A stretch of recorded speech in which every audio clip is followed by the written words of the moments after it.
All right, y'all want to see a Z690 motherboard for a minute here? So I have not looked at this yet. This is the ROG Strix Z690E gaming Wi-Fi motherboard. This is for the new Intel 12th gen, rather, CPUs. We had two different generations launched today. That's awkward. Or launched this year, rather, not today. That would be messed up. So this is the one for the 12th gen, so it's LGA 1700, which is a few more pins than previously. It supports DDR5. It does not support DDR4 as well, so my benchmarking will only be DDR5. I'm waiting on that to come from Corsair. Windows 11 ready, which, as you're pointing out, nothing is ready in regards to Windows 11, so lulz. PCIe 5.0 for that top slot for the GPU for literally no reason. A faster DMI to the chipset. We got PCI Gen 4. A fancy little light here.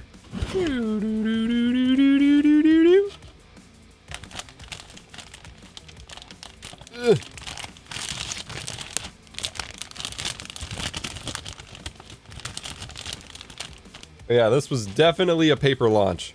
And so retail motherboards just were not even ready at launch, to the extent that Intel wasn't really providing them to most reviewers. PCIe slot Q release? The hell is that? Remove cushion? Why is there a, what is this? Hold up. All right, why is this hanging out here? That's weird. Hang on, I'm trying to figure out what's going on here. Dual M.2 here. There's supposed to be like 5 on some of these motherboards. This is like a whole bracket system that I don't understand. All right, so we're taking off this cushion. I guess to keep it safe during shipment. I don't know why you would need it. Like, what is... Oh! Are you serious?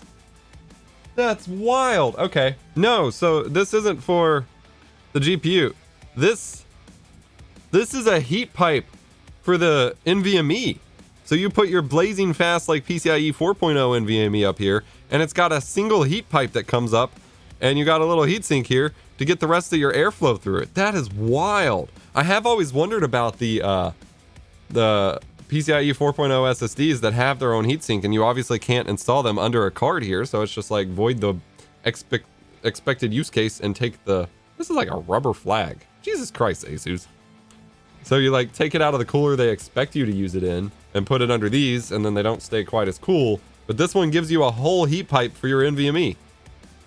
That is nuts. Yeah, this PCIe slot Q release literally pulls down. I like that, actually. It pulls down the slot thing, so you don't have to use like chopsticks or a screwdriver and push it down. That's nuts. Does it have one of those GPU side releases? Yeah, that's what this is. Then we've got 9 SATA ports, 2 fan headers here, USB 3, USB-C. Still standard 24 pin, which is surprising. 8 pin CPU, fan, RGB.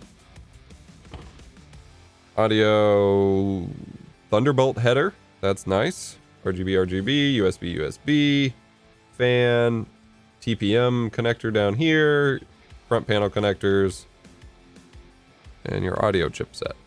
So you've got PCIe 5.0 X6, you got X1, and that's Gen 3. You got it says X16. This is X4 electrical Gen 3.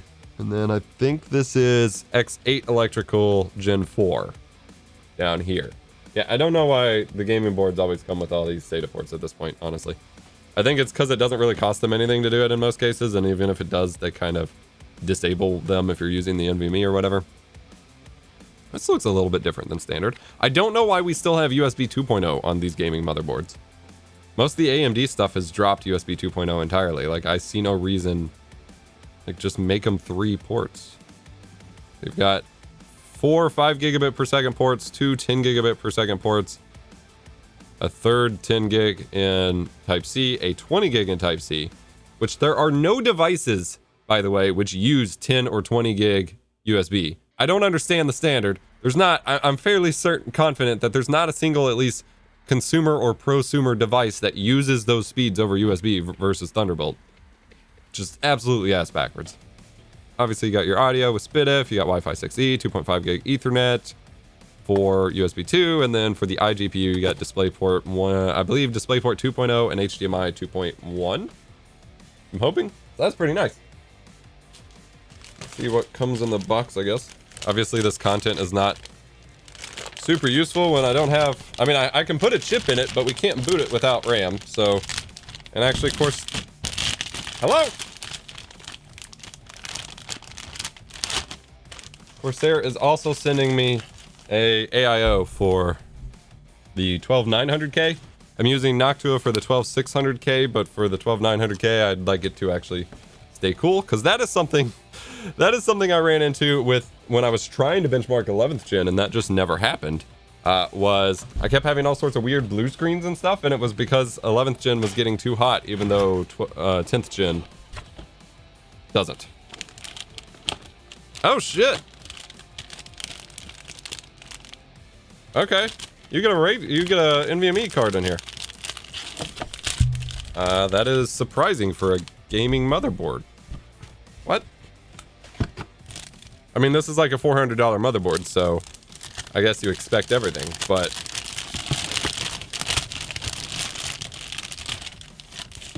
Yeah, you get their new Hyper M.2 card. Oh, this is a 2 slot? What? I guess because it's only a X8 slot down there. Okay. This one's passive cooling like their full-size one, which is nice.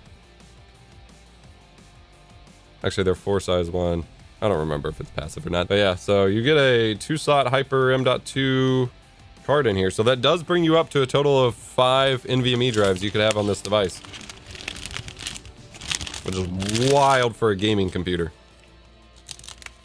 Absolutely wild. And then you get your basics of your Wi-Fi antenna, you got a GPU sag prevention, SATA cables, front panel connector, NVMe screws that should just come in the fucking motherboard from the first place. The hell is this? Oh, that's the GPU holder. Yep. Alright. That is a Z690 motherboard. And now I can't get this box out of here to get it put back together.